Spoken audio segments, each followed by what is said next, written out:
Hello everyone, good evening. ಎಲ್ಲರಿಗೂ ಮುಸ್ಸಂಜೆಯ ನಮಸ್ಕಾರಗಳು. It's nice to connect as sisters church-wide over Zoom and thank you all for joining. ಇದು ತುಂಬ ಸಂತೋಷ ಎಲ್ಲ ಸಹೋದರಿಯರು ಒಟ್ಟಾಗಿ ಝೂಮ್ ಮೂಲಕ ಕೂಡಿ ಬಂದಿರುವುದು. ಈ ಒಂದು ಕೂಟಕ್ಕೆ ಸೇರಿದ್ದಕ್ಕೆ ಧನ್ಯವಾದಗಳು. I want to wish you all a happy International Women's Day. ಎಲ್ಲರಿಗೂ ಮಹಿಳೆಯರ ದಿನದ ಶುಭಾಶಯಗಳು. Being a woman has not been easy. ಮಹಿಳೆಯರಾಗಿರುವುದು ಅಷ್ಟೊಂದು ಸುಲಭ ವಿಷಯವಲ್ಲ. We face so many challenges day to day. Some are pleasant and some are not so pleasant. ನಾವು ದಿನನಿತ್ಯ ಅನೇಕ ಕಷ್ಟಗಳನ್ನು ಎದುರಿಸ್ತೇವೆ. ಕೆಲವು ಸಂತೋಷದ ವಿಷಯಗಳು, ಕೆಲವು ಸಂತೋಷವಿಲ್ಲದಂಥ ವಿಷಯಗಳು. But irrespective of the struggles and suffering that we are facing, we forget to enjoy the womanhood God has instilled in us. ನಾವು ಈ ಒಂದು ಕಷ್ಟಗಳನ್ನು ಅನುಭವಿಸುವಾಗ ದೇವರು ನಮ್ಮಲ್ಲಿ ಹಾಕಿದಂಥ ಸ್ತ್ರೀವತ್ವವನ್ನು ನಾವು ಅನುಭವಿಸುವುದನ್ನು ಮರೆತು ಬಿಡುತ್ತೇವೆ. The truth is, being a woman is actually a great blessing. ಮಹಿಳೆಯರಾಗಿರುವುದು ಒಂದು ದೇವರ ಒಂದು ಆಶೀರ್ವಾದ. God created each one of us in a very unique, beautiful and with an amazing strength. ದೇವರು ನಮ್ಮನ್ನು ಸುಂದರವಾಗಿ, ವಿಶೇಷವಾಗಿ ಮತ್ತು ಅನೇಕ ಒಂದು ಶಕ್ತಿಯಿಂದ ನಮ್ಮನ್ನು ರೂಪಿಸಿದ್ದಾರೆ. As a woman, God has given us a power to create life and also to build life. ದೇವರು ನಮಗೆ ಜೀವನವನ್ನು ರೂಪಿಸುವ ಮತ್ತು ಬೆಳೆಸುವಂಥ ಒಂದು ಅವಕಾಶವನ್ನು ಕೊಟ್ಟಿದ್ದಾರೆ. And the most importantly, to nurture. ಮುಖ್ಯವಾಗಿ ಆರೈಕೆ ಮಾಡುವಂಥ ಒಂದು ಅವಕಾಶ. For me, I love being a woman and I always wanted to have a girl child, and that's about me. ನಾನು ಮಹಿಳೆಯಾಗಿರೋದು ತುಂಬ ಸಂತೋಷ ಮತ್ತು ನಾನು ಯಾವಾಗಲೂ ಹೆಣ್ಣು ಮಗು ಬೇಕೆಂಬುದಾಗಿ ಎದುರು ನೋಡ್ತಾ ಇದ್ದೆ. As a church, we want to give you all a token of love, a small gift that is fridge magnet. ನಾವೊಂದು ಸಭೆಯಾಗಿ ಪ್ರೀತಿಯ ಕಾಣಿಕೆಯಾಗಿ ಒಂದು ಫ್ರಿಡ್ಜ್ ಮ್ಯಾಗ್ನೆಟ್ ಅನ್ನು ನಿಮಗೆ ಕೊಡದಿದ್ದೇವೆ. I'm sure some of you would have received it and some of you are yet to receive, but you will get it. ಕೆಲವರು ಇದನ್ನು already ನಿಮಗೆ ಸಿಕ್ಕಿರ್ಬೋದು, ಕೆಲವರು ಇನ್ನೂ ಸಿಗಬೇಕಿದೆ, ಆದರೆ ನಿಮಗೆ ಇದು ಸಿಕ್ಕುತ್ತೆ. I hope you liked it. ನಾನು ಭಾವಿಸ್ತೇನೆ ಇದು ನಿಮಗೆ ಇಷ್ಟವಾಗುತ್ತೆ ಎಂಬುದಾಗಿ. There's a beautiful writing on it. It says, "Together we thrive." It's from the scripture based on Ephesians chapter 4 verse 16. ಅದರಲ್ಲಿ ಒಂದು ಸುಂದರವಾದ ಬರವಣಿಗೆ ಇದೆ, ಟುಗೆದರ್ ವಿ ಥ್ರೈವ್, ಒಟ್ಟಾಗಿ ನಾವು ಅಭಿವೃದ್ಧಿ ಹೊಂದುತ್ತೇವೆ. ಇದನ್ನು ಎಫೆಸದವರಿಗೆ ಅಧ್ಯಾಯ 4 ವಚನ 16ರಿಂದ ತೆಗೆದಿದೆ. And now I'll read the scripture. It says, "From him, that is Christ, the whole body, joined and held together by every supporting ligament, grows and builds itself up in love as each part does its work." ದೇಹವೆಲ್ಲ ಆತನ ದೊರೆತನದಲ್ಲಿದ್ದು ತನ್ನಲ್ಲಿರುವ ಎಲ್ಲ ನರಗಳಿಂದ ಬಿಗಿಯಾಗಿ ಜೋಡಿಸಲ್ಪಟ್ಟು ಪ್ರತಿ ಅಂಗದಿಂದ ಅದರದರ ಶಕ್ತಿಯ ಪ್ರಕಾರ ಸಹಾಯ ಹೊಂದಿ ಪ್ರೀತಿಯಿಂದ ಐಕ್ಯವಾಗಿದ್ದು ಕ್ಷೇಮಾಭಿವೃದ್ಧಿಯನ್ನು ಹೊಂದುತ್ತದೆ. As the scripture says that we all are held together by Christ. ಈ ವಚನ ಹೇಳುವ ಹಾಗೆ ನಾವೆಲ್ಲರೂ ಕ್ರಿಸ್ತನಲ್ಲಿ ಒಟ್ಟಾಗಿ ಇದ್ದೇವೆ. We can all hold together to Christ only when each part does its work. ನಾವೆಲ್ಲರೂ ಕ್ರಿಸ್ತನಲ್ಲಿ ಒಗ್ಗಟ್ಟಾಗಿರ್ಬೋದು ಯಾವಾಗಂದ್ರೆ ಪ್ರತಿಯೊಂದು ಅಂಗ ಕೂಡ ಅದರ ಕೆಲಸ ಮಾಡಿದಾಗ. As an individual and as a community, we all have to strive for togetherness. ಒಬ್ಬರಾಗಿ ಅಥವಾ ಸಮುದಾಯವಾಗಿ ನಾವೆಲ್ಲರೂ ಒಗ್ಗಟ್ಟಾಗಿ ಬೆಳೆಯಲಿಕ್ಕೆ ನಾವು ಪ್ರಯತ್ನ ಪಡಬೇಕು. So that we can support, grow and build each other in love.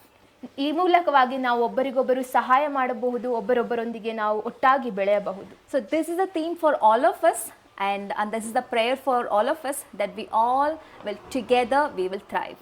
ಈ ಒಂದು ವಿಷಯ, ಈ ಒಂದು ಥೀಮ್ ಬಂದ್ಬಿಟ್ಟು ನಮ್ಮೆಲ್ಲರಿಗೋಸ್ಕರ, ನಾವೆಲ್ಲರೂ ಒಟ್ಟಾಗಿ ಬೆಳೆಯೋದಕ್ಕೋಸ್ಕರ. Today we're going to learn from two women who is known for their bravery and fear of God. ನಾವಿವತ್ತು ಇಬ್ಬರು ಮಹಿಳೆಯರ ಬಗ್ಗೆ ಕಲಿಯಲಿದ್ದೇವೆ. ಎಲ್ಲಿ ಅವರು ತಮ್ಮ ಒಂದು ಧೈರ್ಯ ಮತ್ತು ದೇವರ ಭಯದ ಬಗ್ಗೆ ತೋರಿಸುತ್ತಿದ್ದಾರೆ. And how they both together stood up and did what was right in the eyes of God. ಹೇಗೆ ಅವರಿಬ್ಬರು ಒಟ್ಟಾಗಿ ಎದ್ದು ನಿಂತು ಯಾವುದು ದೇವರ ದೃಷ್ಟಿಯಲ್ಲಿ ಸರಿಯಾಗಿದೆಯೋ ಅದಕ್ಕೋಸ್ಕರ ಹೋರಾಡಿದರು. Let's read from Exodus chapter 1 verse 15 to 21, and Clarin will read for us in Kannada. ವಿಮೋಚನ ಕಾಂಡ ಅಧ್ಯಾಯ 1 ವಚನ 15ರಿಂದ 22. ಇದಲ್ಲದೆ ಐಗುಪ್ತ ದೇಶದ ಅರಸನು ಶಿಪ್ರಾ ಪೂಗ ಎಂಬ ಇಬ್ರಿಯ ಸೂಲಗಿತ್ತಿಯರ ಸಂಗಡ ಮಾತಾಡಿ ಅವರಿಗೆ, ನೀವು ಇಬ್ರಿಯರ ಹೆಂಗಸರಿಗೆ ಹೆರಿಗೆ ಮಾಡಿಸುವಾಗ ಅವರು ಹೆರುವುದು ಗಂಡು ಮಗುವಾಗಿದ್ದರೆ ಕೊಲ್ಲಬೇಕು, ಹೆಣ್ಣಾಗಿದ್ದರೆ ಉಳಿಸಬೇಕು ಎಂದು ಹೇಳಿದನು. ಆದರೆ ಸೂಲಗಿತ್ತಿಯರು ದೇವರಿಗೆ ಭಯಪಡುವವರಾದ್ದರಿಂದ ಐಗುಪ್ತರ ಅರಸನ ಮಾತಿನಂತೆ ಮಾಡದೆ ಗಂಡು ಮಕ್ಕಳನ್ನು ಉಳಿಸಿದರು. ಆಗ ಐಗುಪ್ತ್ಯರ ಅರಸನು ಅವರನ್ನು ಕರೆಸಿ, ನೀವು ಅವರ ಗಂಡು ಮಕ್ಕಳನ್ನು ಉಳಿಸಿದ್ದೇನು? ಹೀಗೆ ಯಾಕೆ ಮಾಡಿದಿರಿ ಎಂದು ಕೇಳಲು ಸೂಲಗಿತ್ತಿಯರು ಫರೋನನಿಗೆ, ಇಬ್ರಿಯರ ಸ್ತ್ರೀಯರು ಐಗುಪ್ತರ ಸ್ತ್ರೀಯರಂತಲ್ಲ, ಅವರು ಚುರುಕಾಗಿದ್ದಾರೆ. ಅವರು ಸೂಲಗಿತ್ತಿಯು ತಮ್ಮ ಹತ್ತಿರ ಬರುವುದಕ್ಕೆ ಮುಂಚೆಯೇ ಹೆರುವರು ಎಂದು ಹೇಳಿದರು. ದೇವರು ಆ ಸೂಲಗಿತ್ತಿಯರಿಗೆ ಹಿತವನ್ನು ಮಾಡಿದನು. ಅವರು ದೇವರಿಗೆ ಭಯಪಟ್ಟದ್ದರಿಂದ ಆತನು ಅವರಿಗೆ ವಂಶಾಭಿವೃದ್ಧಿಯನ್ನುಂಟು ಮಾಡಿದನು. ಇದಲ್ಲದೆ ಇಸ್ರೇಲ್ಯರು ಹೆಚ್ಚಿ ಬಲಗೊಂಡರು. This is one of the darkest time for Israelites. Israelites, they were in slavery and there was a lot of oppression was going on. ಇದು ಒಂದು ತುಂಬ ಕಷ್ಟಕರವಾದಂಥ ಸಮಯವಾಗಿತ್ತು ಇಸ್ರೇಲ್ಯರಿಗೆ. ಅವರು ಒಂದು ಗುಲಾಮತನದಲ್ಲಿ ಇದ್ದರು. On top of that, these midwives were given charge to kill all the boy babies. ಅದರ ಮಧ್ಯದಲ್ಲಿ ಒಂದು ಸೂಲಗಿತ್ತಿಯರಿಗೆ ಇಸ್ರೇಲ್ಯರ ಎಲ್ಲ ಗಂಡು ಮಕ್ಕಳನ್ನು ಕೊಲ್ಲುವ ಒಂದು ಕೆಲಸವನ್ನು ಕೊಡಲಾಗಿತ್ತು. This passage is all about how God intervened through these midwives to protect the boy child. ಈ ಒಂದು ಸಾಮ್ಯವು ಯಾವ ರೀತಿ ದೇವರು ಮಧ್ಯಸ್ಥಿಕೆಯನ್ನು ವಹಿಸಿ ಯಾವ ರೀತಿ ಈ ಒಂದು ಸೂಲಗಿತ್ತಿಯರಿಗೆ ಮಕ್ಕಳನ್ನು ಉಳಿಸಲು ಸಹಾಯ ಮಾಡಿದರೆಂಬುದಾಗಿ ತಿಳಿಸಿಕೊಡುತ್ತದೆ. What an amazing name mentioned here, Shifra and Pua. ಇಲ್ಲಿ ಇಬ್ಬರು ಮಹಿಳೆಯರ ಹೆಸರನ್ನು ಬರೆದಿದ್ದಾರೆ, ಶಿಪ್ರಾ ಮತ್ತು ಪೂಗಾ. These midwives, their job is to protect and preserve life. ಈ ಸೂಲಗಿತ್ತಿಯರ ಕೆಲಸ ಬಂದು ಏನಂದರೆ ಒಂದು ಮಕ್ಕಳನ್ನು ಉಳಿಸಲು ಮತ್ತು ಅವರಿಗೆ ಜನ್ಮ ನೀಡಲು ಸಹಾಯ ಮಾಡುವುದು. But they have given charge by Pharaoh to take life. ಆದರೆ ಅರಸನಾದಂಥ ಫ್ಯಾರೋ ಅವರಿಗೆ ಕೊಲ್ಲುವಂಥ ಒಂದು ಕೆಲಸವನ್ನು ಕೊಟ್ಟರು. They are in a very difficult situation to decide whether to obey Pharaoh or to fear God. ಅವರೊಂದು ತುಂಬ ಒಂದು ಸಂಕಷ್ಟದ ಸಮಯದಲ್ಲಿದ್ದರು. ಎಲ್ಲಿ ಅವರು ದೇವರಿಗೆ ಭಯಪಟ್ಟು ದೇವರ ಪ್ರಕಾರ ನಡೆಯುವುದು ಅಥವಾ ಫರೋನನಿಗೆ ಭಯಪಟ್ಟು ಅವನ ಆಜ್ಞೆಯನ್ನು ಕೇಳುವುದು. Because their disobedience would put their life in risk and they might end up getting killed also. ಅವರು ದೇವರ ಮಾತಿಗೆ ವಿಧೇಯರಾದರೆ ಅವರು ಅವರ ಪ್ರಾಣವನ್ನು ಕಳೆದುಕೊಳ್ಳುವಂಥ ಸಂಭವವಿರುತ್ತೆ. In verse 17 it says, the midwives, however, feared God and did not do what the king of Egypt had told them to do. ಇಲ್ಲಿ ವಚನ 17 ಹೇಳುತ್ತೆ, ಈ ಸೂಲಗಿತ್ತಿಯರು ದೇವರಿಗೆ ಭಯಪಡುವವರಾದ್ದರಿಂದ ಐಗುಪ್ತ್ಯರ ಅರಸನ ಮಾತಿನಂತೆ ಮಾಡದೆ ಗಂಡು ಮಕ್ಕಳನ್ನು ಉಳಿಸಿದರು. These midwives could have done what the king told them to do. ಈ ಸೂಲಗಿತ್ತಿಯರು ಏನು ರಾಜ ಹೇಳಿದ್ರು ಅದರ ಪ್ರಕಾರ ಮಾಡಬಹುದಿತ್ತು. They could have told lie to the parents by telling them that the child was died while giving birth, or the child had some complication, or they could have even suffocate the child and kill the child. ಈ ಸೂಲಗಿತ್ತಿಯರು ಆ ತಂದೆ ತಾಯಿಯರ ಹತ್ರ ಸುಳ್ಳು ಹೇಳ್ಬೋದಾಗಿತ್ತು, ನಿಮ್ಮ ಮಗು ಜನ್ಮ ನೀಡುವಾಗಲೇ ಸತ್ತು ಹೋಯಿತು, ಅಥವಾ ಅವರಿಗೆ ಉಸಿರುಗಟ್ಟಿ ಆ ಮಗುವನ್ನು ಕೊಂದು ಸುಳ್ಳು ಹೇಳ್ಬೋದಿತ್ತು. ಅವರು They were together, they could have easily covered up and they could have told a lie to the parents. ಅವರಿಬ್ಬರು ಆ ಸೂಲಗಿತ್ತಿಯರು ಒಟ್ಟಾಗಿ ಸೇರಿ ಸುಳ್ಳು ಹೇಳಿ ತಂದೆ ತಾಯಿಯವರಿಗೆ ಮೋಸ ಮಾಡಬಹುದಿತ್ತು. But these women chose to let the child live by risking their own lives. ಆದರೆ ಇವರು ಆ ಮಗುವನ್ನು ತಮ್ಮ ಜೀವನವನ್ನು ಒಂದು ಸಂಕಷ್ಟಕ್ಕೆ ಹಾಕಿ ಆ ಮಕ್ಕಳನ್ನು ಅವರು ಉಳಿಸಲಿಕ್ಕೆ ಪ್ರಯತ್ನ ಪಟ್ಟರು. When the king of Egypt summoned them and asked them, why do you let them live? They answered them very shrewdly. ಅರಸನು ಅವರನ್ನು ಕರೆಸಿ ಅವರ ಹತ್ರ ಪ್ರಶ್ನೆ ಕೇಳಿದಾಗ ಯಾಕೆ ಈ ಮಕ್ಕಳನ್ನು ಉಳಿಸಿದ್ರಿ ಎಂಬುದಾಗಿ ಕೇಳಿದಾಗ ಅವರು ತುಂಬ ಜಾಣತನದಿಂದ ಅವರಿಗೆ ಉತ್ತರ ಕೊಟ್ಟರು. They told the king that Hebrew women are not like Egyptian women. They are vigorous and give birth before the midwives arrive. ಅವರೇನು ಹೇಳಿದ್ರಂದ್ರೆ, ಇಬ್ರಿಯ ಸ್ತ್ರೀಯರು ಐಗುಪ್ತ ಸ್ತ್ರೀಯರಂತಲ್ಲ, ಅವರು ತುಂಬ ಚುರುಕಾಗಿ ಸೂಲಗಿತ್ತಿಯರು ಬರುವ ಮೊದಲೇ ಅವರು ಹೇರುತ್ತಾರೆ ಎಂಬುದಾಗಿ. Surprisingly, the king believed what these midwives told him. ಆಶ್ಚರ್ಯಕರವಾಗಿ ಈ ರಾಜ ಈ ಸೂಲಗಿತ್ತಿಯರು ಹೇಳಿದ ಮಾತನ್ನು ನಂಬಿದ. Because of this shrewd answer, they saved their life and also lives of the Israelites. ಈ ಒಂದು ಜಾಣತನದ ಉತ್ತರದಿಂದಾಗಿ ಅವರು ಬರೀ ತಮ್ಮ ಪ್ರಾಣವನ್ನು ರಕ್ಷಣೆ ಮಾಡದೆ ಇಸ್ರೇಲಿಯಂಥ ಎಲ್ಲ ಮಕ್ಕಳುಗಳನ್ನು ಜೀವನವನ್ನು ಕೂಡ ಅವರು ಉಳಿಸಿದರು. And because of this act of courage and faith, the most amazing thing happened is Moses was born and he was spared from getting killed. ಈ ಒಂದು ಅವರ ಒಂದು ಧೈರ್ಯ ಮತ್ತು ನಂಬಿಕೆಯಿಂದಾಗಿ ಅವರು ಮೋಶೆಯ ಒಂದು ಜೀವನವನ್ನು ಉಳಿಸಲಿಕ್ಕೆ ಸಾಧ್ಯ ಆಯಿತು. And he became the deliverer for the Israelites from the slavery.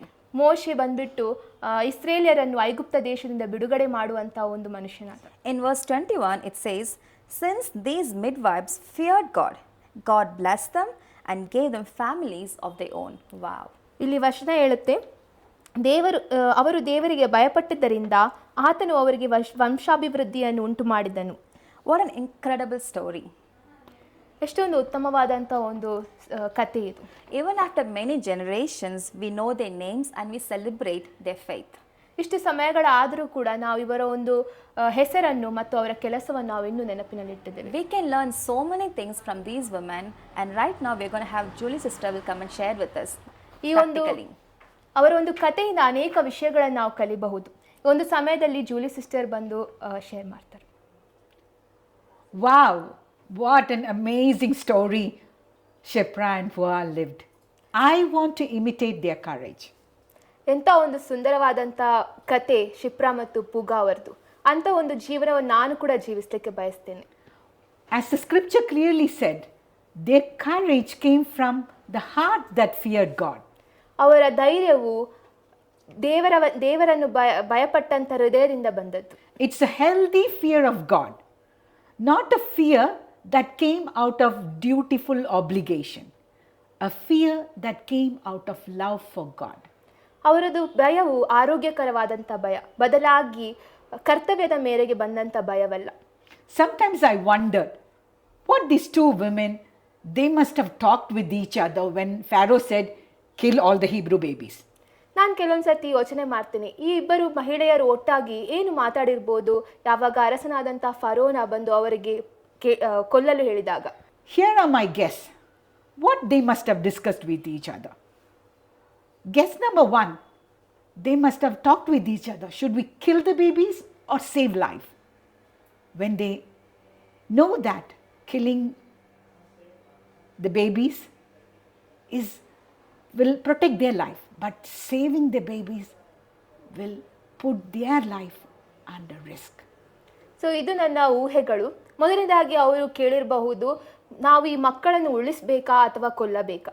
ಉಳಿಸುವಂಥದ್ದು, ಮಕ್ಕಳನ್ನು ಉಳಿಸುವುದು ಅವರ ಜೀವನವನ್ನು ಕಳೆದುಕೊಳ್ಳುವಂಥದ್ದು, ಮಕ್ಕಳನ್ನು ಉಳಿಸದೇ ಇರುವುದು ಅವರ ಜೀವನವನ್ನು ಉಳಿಸಿಕೊಳ್ಳುವುದು.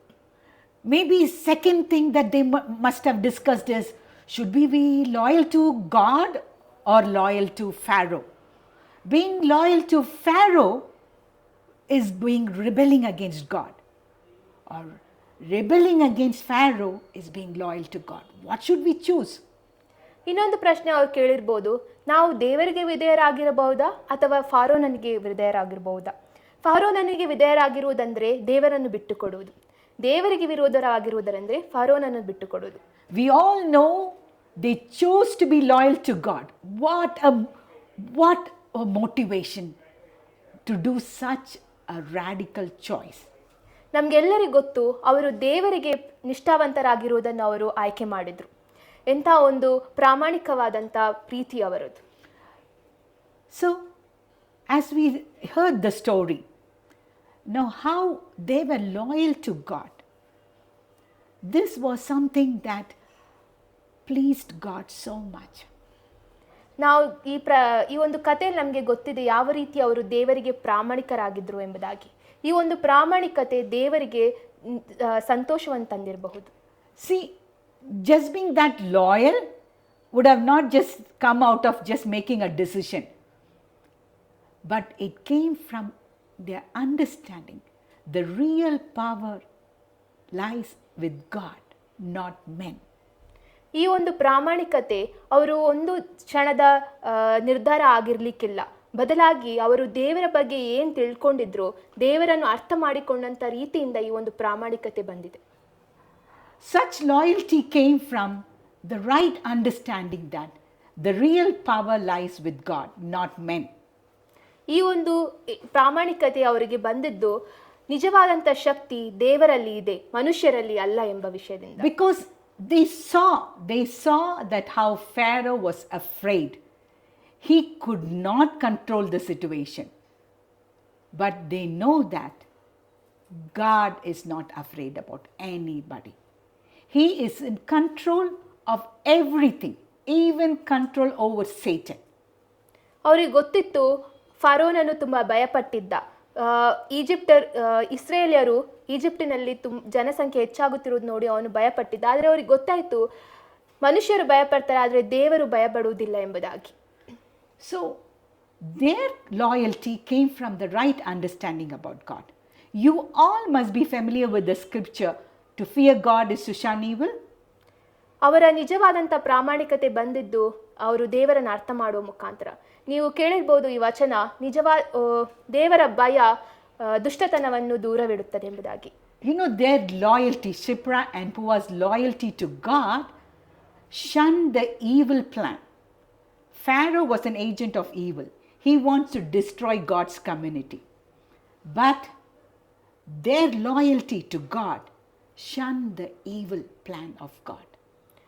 ಸೊ ಶಿಪ್ರ ಮತ್ತು ಪೂಗ ಅವರ ಒಂದು ದೇವರ ಭಯ ಮತ್ತು ಅವರ ಪ್ರಾಮಾಣಿಕತೆ ದೇವರಿಗೋಸ್ಕರ ಏನೊಂದು ದುಷ್ಟತನದ ಒಂದು ಶಕ್ತಿ ಇತ್ತೋ, ದುಷ್ಟತನದ ಏನೊಂದು ಅವರ ಯೋಜನೆ ಇತ್ತೋ ಅದನ್ನು ಅವರು ತಡೆಯಲಿಕ್ಕೆ ಅವರಿಗೆ ಸಾಧ್ಯವಾಯಿತು. Another beautiful thing that the loyalty to God brought, they got partnered, Shipra and Pua got partnered with God in saving life. Even they saved Moses' life. He is a redeemer of Israelite and he was also a foreshadow of Christ. Shipra ಮತ್ತು ಪೂಗರ ಪ್ರಾಮಾಣಿಕತೆ ಅವರು ದೇವರೊಂದಿಗೆ ದೇವರ ಒಂದು ಯೋಜನೆಯಲ್ಲಿ ಸಂಗಡಿಗರಾಗಿರ್ಲಿಕ್ಕೆ ಅವರಿಗೆ ಸಹಾಯ ಮಾಡಿತ್ತು. ನಾವು ನೋಡ್ತೀವಿ ಯಾವ ರೀತಿ ಮೋಶೆ ಬಂದ್ಬಿಟ್ಟು ಒಂದು ಬಿಡುಗಡೆಗೆ ಒಂದು ಮಾದರಿಯಾದ ಅವರನ್ನು ಈಜಿಪ್ಟ್ ದೇಶದಿಂದ ಇಸ್ರೇಲ್ ದೇಶಕ್ಕೆ ಕರ್ಕೊಂಡು ಹೋಗ್ಲಿಕ್ಕೆ ಅವ್ರು ಸಹಾಯ ಮಾಡಿದ್ರು. ಅದೇ ರೀತಿಯಾಗಿ ಮೋಶೆ ಬಂದ್ಬಿಟ್ಟು ಯೇಸುವಿನ ಒಂದು ನೆರಳಾಗಿದ್ರು. Now the question is for us, how is our loyalty to God? Who are we really loyal to? ಪ್ರಶ್ನೆ ಬಂದ್ಬಿಟ್ಟು ನಮ್ಮ ನಿಷ್ಠಾವಂತಿಕೆ ಯಾರ ಮೇಲಿದೆ? ನಾವು ಯಾರಿಗೆ ನಿಷ್ಠಾವಂತರಾಗಿದ್ದೇವೆ? Some of us are very loyal to our feelings. We are so controlled by it. We listen to it. ಕೆಲವೊಮ್ಮೆ ನಾವು ನಮ್ಮ ಭಾವನೆಗಳಿಗೆ ನಿಷ್ಠಾವಂತರಾಗಿರ್ತೇವೆ. ನಾವು ಆ ಭಾವನೆಗಳಿಗೆ ಕೇಳ್ತೀವಿ, ಅದರ ಪ್ರಕಾರ ನಾವು ಮಾಡ್ತೀವಿ. Some of us are more loyal to human relationship, more loyal to God, that we are all the time preoccupied with our spouse, our children, or sometimes even our work. ಕೆಲವೊಮ್ಮೆ ನಾವು ನಮ್ಮ ಸಂಬಂಧಗಳಿಗೆ ನಾವು ನಿಷ್ಠಾವಂತರಾಗಿರ್ತೇವೆ. ನಮ್ಮ ಕೆಲಸ ಆಗಿರ್ಬೋದು, ನಮ್ಮ ಗಂಡ, ನಮ್ಮ ಮಕ್ಕಳು, ನಮ್ಮ ಕುಟುಂಬ, ಈ ರೀತಿಯಾಗಿ ನಾವು ಅನೇಕ ಕೆಲಸಗಳಿಂದ ನಾವು ನಿಷ್ಠಾವಂತರಾಗಿರ್ತೇವೆ. I want to share, I was so preoccupied by the church, the staff, the teaching, people, and my headspace was so preoccupied, there's no space for God.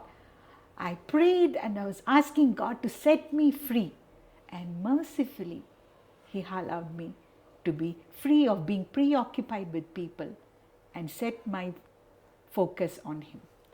ನಾನು ನನ್ನ ಬಗ್ಗೆ ಹೇಳಲಿಕ್ಕೆ ಇಷ್ಟಪಡ್ತೀನಿ. ಎಲ್ಲಿ ನಾನು ಕೂಡ ಅನೇಕ ಕೆಲಸಗಳಿಂದ ಜನರಿಗೆ ಬೋಧಿಸುವುದರಲ್ಲಿ, ಕಲಿಸುವುದರಲ್ಲಿ ಅಥವಾ ಸಭೆಯ ಕೆಲಸವನ್ನು ನೋಡಿಕೊಳ್ಳುವುದರಲ್ಲಿ ನಾನು ಎಷ್ಟೊಂದು ಕಾರ್ಯನಿರತಳಾಗಿದ್ದೆ. ನಾನು ದೇವರಿಗೆ ಸಮಯವನ್ನು ಕೊಡಲಿಕ್ಕೆ ನನಗೆ ಸಮಯ ಸಿಗಲಿಲ್ಲ. ಆದರೆ ನಾನು ದೇವರಲ್ಲಿ ಪ್ರಾರ್ಥನೆ ಮಾಡಿದಾಗ ಅವರು ಕರುಣೆಯಿಂದ ನನ್ನನ್ನು ಅದರೆಲ್ಲದರಿಂದ ಬಿಡುಗಡೆ ಮಾಡಿದರು. Let's keep this in mind. Everything that is distracting our loyalty to God is from evil. ನಮ್ಮನ್ನು ದೇವರ ಪ್ರಾಮಾಣಿಕತೆಯಲ್ಲಿ ಯಾವುದೆಲ್ಲ ನಮಗೆ ತೊಂದರೆ ಪಡಿಸ್ತದೋ ಅದೆಲ್ಲ ದುಷ್ಟತನದಿಂದ ಬಂದದ್ದು. Your loyalty doesn't just come once just by making a decision. Your loyalty comes from you studying the scripture. How do you read your Bible? ನಿಮ್ಮ ಪ್ರಾಮಾಣಿಕತೆ ಒಂದು ನಿರ್ಧಾರ ಮಾಡಿದ ಕೂಡಲೇ ಬರುವುದಿಲ್ಲ. ಬದಲಾಗಿ ನೀವು ಯಾವ ರೀತಿ ದೇವರ ವಾಕ್ಯವನ್ನು ಅರ್ಥ ಮಾಡ್ಕೊಳ್ತಿದ್ದೀರಾ, ಯಾವ ರೀತಿ ದೇವರ ವಾಕ್ಯವನ್ನು ಓದುತ್ತಿದ್ದೀರಾ ಅದರ ಮೇಲೆ ನಿರ್ಬಂಧವಾಗಿದೆ. Our earlier practice is read the book Bible like a moral book, what is do's and don'ts. But the Bible is given for us to know God. So when you read the Bible, make it a focus to understand who God is, what His attributes is. ಮೊದಲು ನಾವು ದೇವರ ವಾಕ್ಯವನ್ನು ಓದ್ತಾ ಇರುವಾಗ ಒಂದು ನೀತಿ ಕಥೆ ಥರ ಓದ್ತಾ ಇದ್ವಿ, ಯಾವುದು ಮಾಡಬೇಕು ಯಾವುದು ಮಾಡಬಾರ್ದು ಎಂಬುದಾಗಿ. ಆದರೆ ದೇವರ ವಾಕ್ಯವನ್ನು ಓದುವಾಗ ಅವನ ಬಗ್ಗೆ ಅರ್ಥ ಮಾಡುವುದನ್ನು ನೀವು ತಿಳಿದುಕೊಳ್ಳಿ. ಆತನು ಯಾರು, ಆತನ ಗುಣಗಳು ಏನು, ಅವನು ಯಾರು ಎಂಬುದನ್ನು ತಿಳಿದುಕೊಳ್ಳಿ. Let me give you an example. We all read, oh, God is gracious. But how to take a deeper dive in understanding God? We all know the story in the garden after the fall. No? The Eve must have felt so guilty. I am the one who brought sin and pain into the world. She must have felt guilty there. ನಾವೆಲ್ಲರೂ ದೇವರ ವಾಕ್ಯವನ್ನು ಓದ್ತೀವಿ. ದೇವರ ವಾಕ್ಯ ಹೇಳ್ತದೆ ದೇವರು ತುಂಬ ಕರುಣೆಯುಳ್ಳಂಥ ದೇವರೆಂಬುದಾಗಿ. ಆದರೆ ನಾವು ಆದಿಕಾಂಡದಲ್ಲಿ ಹವ್ವಳ ಬಗ್ಗೆ ನೋಡಿದಾಗ ಆತಳು ಪಾಪ ಮಾಡಿದ ಮೇಲೆ ಅವಳು ಎಷ್ಟೊಂದು ರೀತಿಯಲ್ಲಿ ಅವಳು ಆ ಪಾಪಕ್ಕೋಸ್ಕರ ನಾಚಿಕೆ ಪಟ್ಟಿರ್ಬೋದು. She not only would have felt guilty about her own fall, she's like, because of me, all the women who are going to come after will be carrying such a reputation. Women brought pain to the world. Women brought sin to the world. God knew that this is how the struggle is going to be. So you know what he did? He made Eve, said, your offspring, through that the Redeemer will come. ಅವಳು ಅವಳ ಪಾಪಕ್ಕೋಸ್ಕರ ಅಲ್ಲ, ಬದಲಾಗಿ ಅವಳಿಂದ ಇಡೀ ಒಂದು ಹೆಣ್ಣು ಕುಲಕ್ಕೆ ಬಂದಂಥ ಒಂದು ಪಾಪದಿಂದ ಅವಳು ನಾಚಿಕೆ ಪಡ್ತಾ ಇರ್ಬೋದು, ಅಥವಾ ಅವಳಿಗೆ ಅದರಿಂದ ದುಃಖ ಆಗ್ತಾ ಇರ್ಬೋದು ಅವಳು ಮಾಡಿದಂಥ ಪಾಪದಿಂದ. ಆದರೆ ನಾವಿಲ್ಲಿ ನೋಡ್ತೀವಿ ಯಾವ ರೀತಿ ದೇವರು ಅವಳಿಗೆ ಕರುಣೆಯನ್ನು ತೋರಿಸಿದ್ರು ಎಂಬುದಾಗಿ. ಅವಳ ಒಂದು ಸಂತಾನದಿಂದಲೇ ಒಂದು ಬಿಡುಗಡೆ ಕೊಡುವಂಥ ಏಸು ಕ್ರಿಸ್ತರು ಬರುವ ರೀತಿಯಲ್ಲಿ ಅವರು ಮಾಡಿದ್ರು. Maybe it started with she was one of the cause to bring sin and pain to the world, but God said, you will be the cause to bring the Redeemer into the world. That is the power of God's grace. When you read it, can you see that? ಅವಳು ಒಂದು ಹೆಣ್ಣು ಕುಲಕ್ಕೆ ನೋವನ್ನು ತರುವಂಥ ಒಂದು ಮೂಲವಾಗಿರಬಹುದು, ಆದರೆ ದೇವರು ಅದನ್ನು ಇನ್ನೊಂದು ಮೂಲವಾಗಿ ಅವರು ಪರಿವರ್ತನೆ ಮಾಡಿದರು.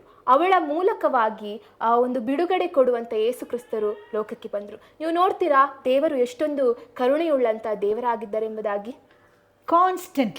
Constantly ask yourself, what is my understanding about God? ಸತತವಾಗಿ ನೀವು ನಿಮ್ಮಲ್ಲಿ ಕೇಳಿಕೊಳ್ಳಿ, ನನಗೆ ದೇವರ ಬಗ್ಗೆ ಏನು ಅರ್ಥ ಆಗಿದೆ, ದೇವರ ಬಗ್ಗೆ ನನಗಿರುವ ಏನನ್ನು ನಾನು ತಿಳ್ಕೊಳ್ತೇನೆ ಎಂಬುದಾಗಿ. Do you know why? All growth, all change, both in you, around you, comes from knowing God deeply. ಎರಡು, ನಮ್ಮ ಬದಲಾವಣೆ ಮತ್ತು ನಮ್ಮ ಬೆಳವಣಿಗೆ ಬಂದ್ಬಿಟ್ಟು ನಮ್ಮ ಒಳಗಡೆ ಇದೆ. ಅದು ನಾವು ಎಷ್ಟು ಆಳವಾಗಿ ದೇವರನ್ನು ಅರ್ಥ ಮಾಡಿಕೊಳ್ಳುತ್ತೇವೋ ಅದರಲ್ಲಿ ನಿರ್ಬಂಧವಾಗಿದೆ.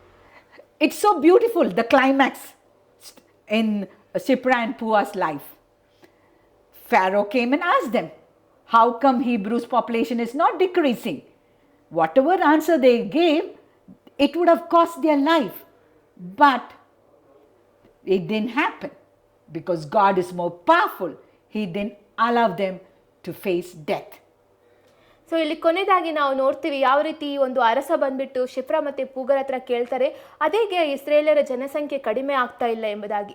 ಅವರು ಕೊಟ್ಟಂಥ ಯಾವುದೇ ಉತ್ತರ ಕೂಡ ಅವರ ಜೀವವನ್ನು ಕಳೆದುಕೊಳ್ಳುವಂಥ ಸಾಧ್ಯತೆ ಇತ್ತು. ಅದರಲ್ಲಿ ನಾವು ನೋಡ್ತೀವಿ ದೇವರು ಅದಕ್ಕಿಂತ ಶಕ್ತಿಶಾಲಿಯಾಗಿದ್ದ, ದೇವರು ಅವರ ಜೀವನವನ್ನು ಉಳಿಸಿದ. So when you look at the problem, don't get rattled by that. Look at God who is bigger than that. So ನೀವು ಯಾವಾಗಲೂ ತೊಂದರೆ ನೋಡಿದಾಗ ಅದರಿಂದ ನೀವು ಕಳವಳಗೊಳ್ಳಬೇಡಿ, ಅದಕ್ಕಿಂತ ದೊಡ್ಡದಿರುವಂಥ ದೇವರ ಮೇಲೆ ನೀವು ದೃಷ್ಟಿ ಇಡಿ. I heard a beautiful statement which I want to say and conclude. Don't tell God, God, I have a big problem. Tell the problem, I have a big God. ನಾನೊಂದು ಉತ್ತಮವಾದಂಥ ಒಂದು ವಿಷಯವನ್ನು ನಾನು ಕೇಳಿದ್ದೆ. ಏನಂದರೆ, ನಿಮ್ಮ ತೊಂದರೆಗಳ ಹತ್ರ ಹೇಳಬೇಡಿ ನನ್ನ ತೊಂದರೆ ದೊಡ್ಡದಿದೆ ಎಂಬುದಾಗಿ, ಬದಲಾಗಿ ತೊಂದರೆಗಳ ಹತ್ರ ಹೇಳಿ ನನ್ನ ಹತ್ರ ದೊಡ್ಡದಾದಂಥ ದೇವರಿದ್ದಾನೆ ಎಂಬುದಾಗಿ. So in conclusion, not only personal loyalty to God matters, but as a community we have to be loyal to God. And this is the thriving life the gospel wants us to live. Thank you for listening. ಕೊನೆಯದಾಗಿ ನಾವು ನೋಡ್ತೇವೆ, ನಮ್ಮ ಒಬ್ಬರ ನಿಷ್ಠಾವಂತಿಕೆ ವೈಯಕ್ತಿಕವಾದಂಥ ನಿಷ್ಠಾವಂತಿಕೆ ಮಾತ್ರ ಒಂದು ಉಪಯೋಗವಲ್ಲ, ಬದಲಾಗಿ ಒಂದು ಸಮುದಾಯವಾಗಿ ನಾವು ನಿಷ್ಠಾವಂತರಾಗಿರುವುದು ಅದು ತುಂಬ ಮುಖ್ಯವಾದಂಥ ವಿಷಯ. ಸೊ ನಾವೆಲ್ಲರೂ ಒಟ್ಟಾಗಿ ಒಟ್ಟಾಗಿ ಸಹೋದರಿಯರಾಗಿ ಅಭಿವೃದ್ಧಿಯನ್ನು ಹೊಂದೋಣ.